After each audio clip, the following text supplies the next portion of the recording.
Good morning students. आज हम अपना नया चैप्टर अरिथमेटिक प्रोग्रेशन इसके बारे में पढ़ेंगे। इसको AP से डिनोट किया जाता है, A for arithmetic and P for progression.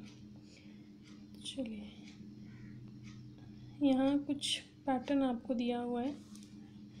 एक एग्जांपल कंसीडर करते हैं हम।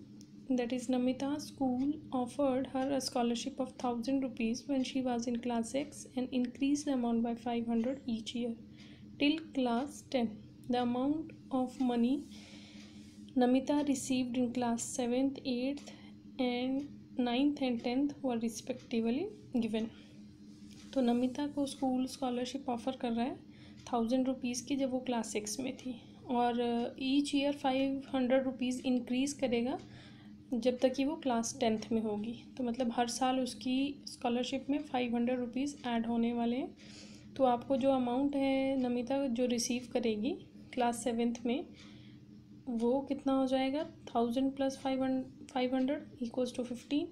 8th क्लास में और ऐड हो जाएगा तो 2000, फिर 9th और फिर 10th।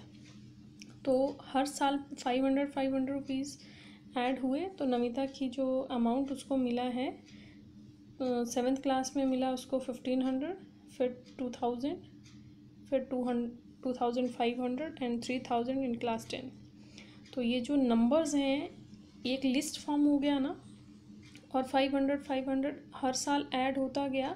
तो ये जो एक लिस्ट ऑफ नंबर्स फॉर्म हुआ, इस लिस्ट ऑफ नंबर्स में जो भी नंबर हैं हमारे उनको हम क्या बोलेंगे, टर्म। और जो टर्म ऑब्टेन हुई है that is obtain by adding a fix number. जो भी हमारा प्रीसीडिंग टर्म है, नेक्स्ट टर्म जो हमें मिला है वो हमारा एक फ़िक्स नंबर उसमें ऐड हुआ है, तभी वो हमें नेक्स्ट नंबर मिला है। और इस नंबर्स को जो है वो हम कहेंगे टर्म्स। जैसे first number is my 1500, that is 1500, इसको बोलेंगे this is our first term, this is second term, third term and fourth term. चलिए एक एग्जांपल और कंसीडर करते हैं जिसमें कि आपको स्क्वायर दिए हुए हैं। तो आप पिक्चर में देख सकते हैं, जैसे इधर सिर्फ एक ही स्क्वायर है, इसमें 4 हो गए, इसमें 9 हो गए और इसमें 16 हो गए। तो आप देखेंगे कि अगर 1 बॉक्स का अगर हम कंसीडर करें नंबर, तो इसको 1 स्क्वायर लिख सकते हैं हम।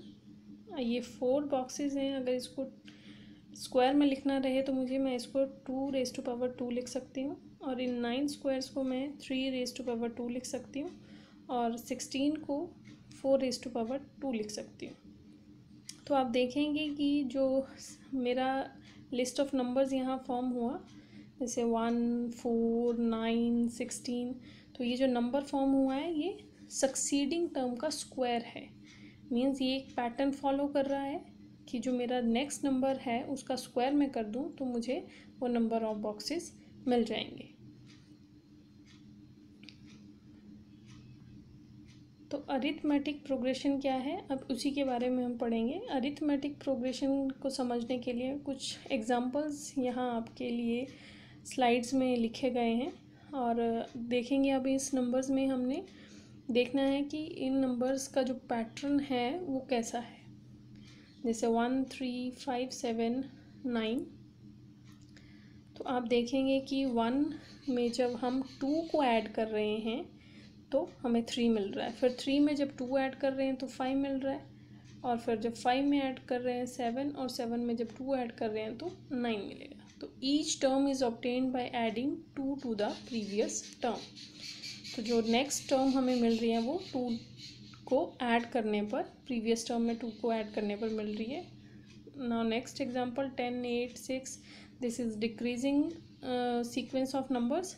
तो each term is obtained by adding -2 on the previous term. तो -2 को जब हम प्रीवियस टर्म में ऐड कर रहे हैं तो हमें नेक्स्ट टर्म मिल रही है। Similarly in the third one, each term is obtained by adding 1 to the previous term, and in the fourth part each term is obtained by adding 0 to the previous term। जब 5 में 0 + 0 0 ही add करते जाएंगे हम, तो हमें सिर्फ 5 5 5 की एक सीरीज़ मिलेगी। और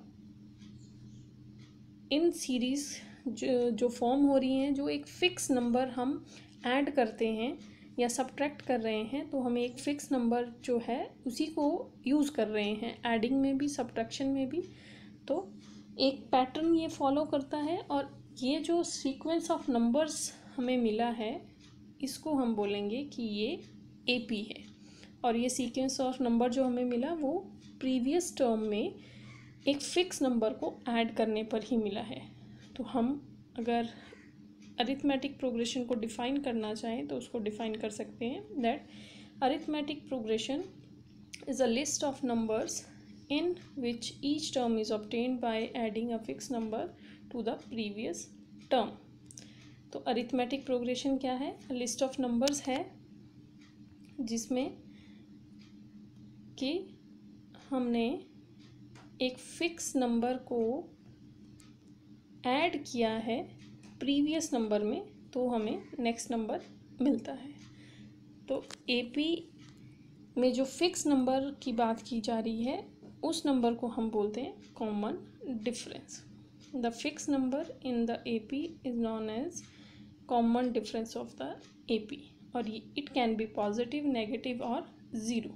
तो जो ये फिक्स नंबर है इसका नाम क्या है? Common difference. और ये पॉजिटिव भी हो सकता है, नेगेटिव भी हो सकता है और ज़ीरो भी हो सकता है। जनरली इसको हम डिनोट करते हैं डी से। Now we will find the formula for common difference. जो वो कॉमन डिफरेंस है उसका फॉर्मूला क्या होगा, तो उसको डी से डिनोट करते हैं, आप देखेंगे आगे।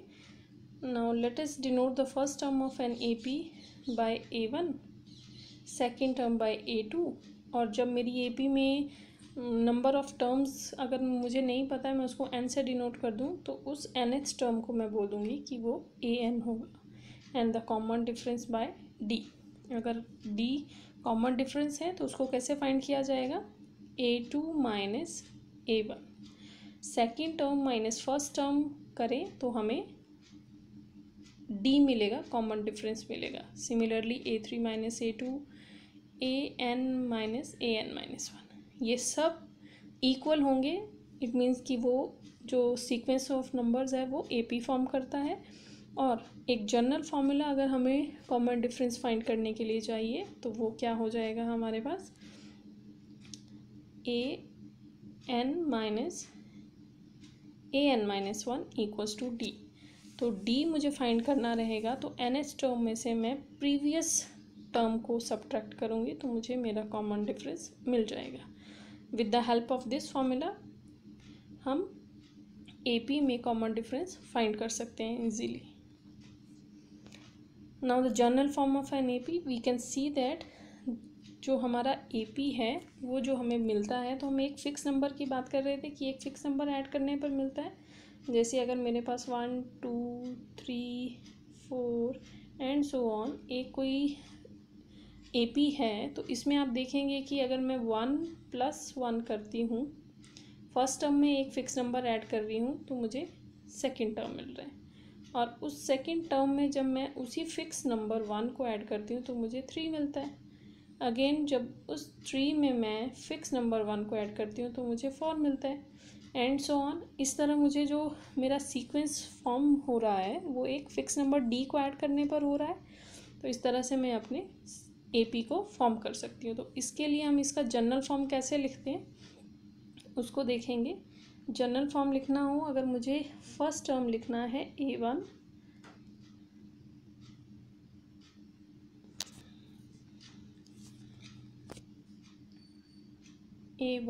That is my first term, A से डिनोट किया है। सेकेंड टर्म लिखना हो A2 equals to A plus the common difference D।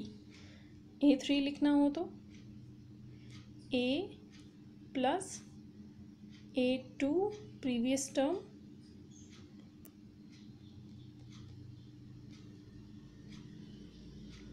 A2 plus D। तो A2 का वैल्यू क्या है मेरा? A plus D and the my this D। इस D को ऐड करेंगे तो क्या बन जाएगा? A plus 2D। ये आ गया मेरा थर्ड टर्म। सिमिलरली अगर मुझे फोर्थ टर्म लिखना हो A4, तो प्रीवियस टर्म कौन है? 3 प्लस डी। तो A3 का वैल्यू क्या है मेरे पास, A plus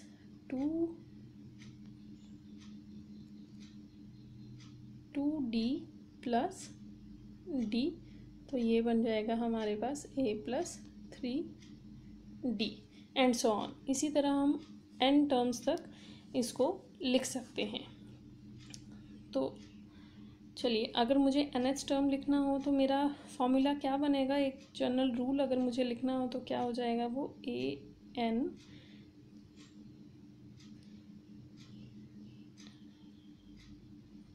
a plus previous term क्या रहेगा मेरा, n-1 इंटू डी। क्योंकि आप देखेंगे जब मैं फर्स्ट टर्म को लिखती हूँ तो उसको लिखती हूँ मैं A1 इक्वल्स टू A2 को जब मैंने लिखा तो एक ही D ऐड किया है उसमें, और जब A3 की वैल्यू की तो उसमें A प्लस 2D आया। तो एक प्रीवियस नंबर उसमें से 3 में से 1 सब्ट्रैक्ट किया होगा तभी वो 2D रहा। सिमिलरली अगर A4 लिखना था तो उसका फॉर्मूला मेरा बना A प्लस 3D। तो इसी तरह से हम एक जनरल फॉर्मूला लिख सकते हैं nth टर्म के लिए। आई होप आपको समझ आ रहा होगा कि nth टर्म को अगर मुझे लिखना है तो मैं उसको कैसे लिखूँगी कि first term plus n-1 into D. क्योंकि हमने देखा जब भी हमने टर्म को लिखा है तो उसमें एक नंबर सब्ट्रैक्ट हुआ है जो हमारा टर्म फाइंड किया है हमने। A3 में से जब फाइंड करना था तो A प्लस 2D लिखा गया। सिमिलरली A4 में A प्लस 3D लिखा गया। तो nth टर्म के लिए भी हम यही लिखेंगे, A plus n-1 into D.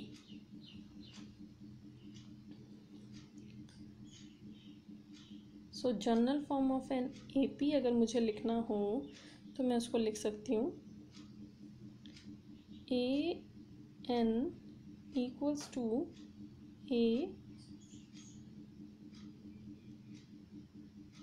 A plus n-1 into D. This is the general form of an AP। तो n का वैल्यू जब आप 1, 2, 3, 4, 5 एंड सो ऑन कुछ भी डालते जाएंगे तो आपको वो नंबर ऑफ टर्म्स मिलते जाएंगे। चलिए, फॉर n इक्वल्स टू 1 अगर मैं कंसीडर करूँ कि मुझे 1 A फर्स्ट टर्म चाहिए तो A1 equals to A plus 1 minus 1 D. तो ये आ जाएगा A